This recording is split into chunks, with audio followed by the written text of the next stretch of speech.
for 2023-24 point to a softening in inflation, though the disinflation is likely to be gradual and protracted, given the rigidity of core or underlying inflation pressures. At this stage, we remain watchful of the evolving outlook and the impact of our actions during the past 1 year on the broader real economy.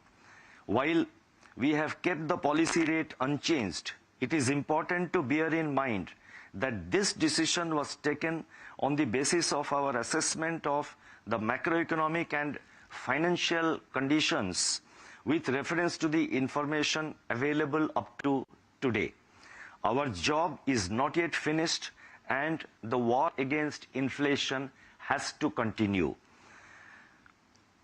And this has to continue until we see a durable decline in inflation closer to the target. Let me read again.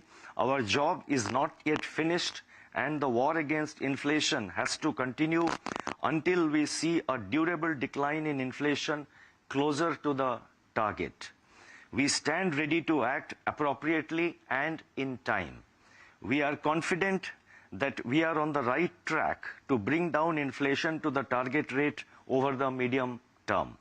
As we proceed towards this objective, I recall the wise counsel of Kautilya 2000 years ago, and he said, and his statement was as follows: "Be not slack before the job is finished. Be not slack before the whole job is finished."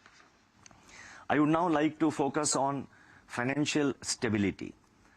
With the fight against inflation far from over, the global economy is now confronted with serious financial stability challenges from the recent banking sector developments in certain advanced economies.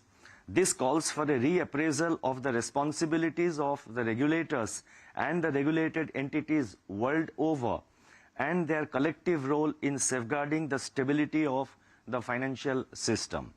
While regulators need to identify potential vulnerabilities and take proactive regulatory and supervisory measures, it is important and incumbent upon the regulated institutions to exercise due diligence in their risk management and corporate governance practices.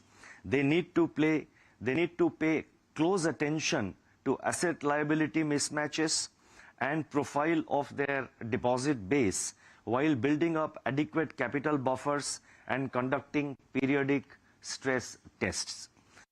It is in this context that we in the Reserve Bank of India have focused on macro and microprudential measures in the recent years to prevent buildup of financial vulnerabilities.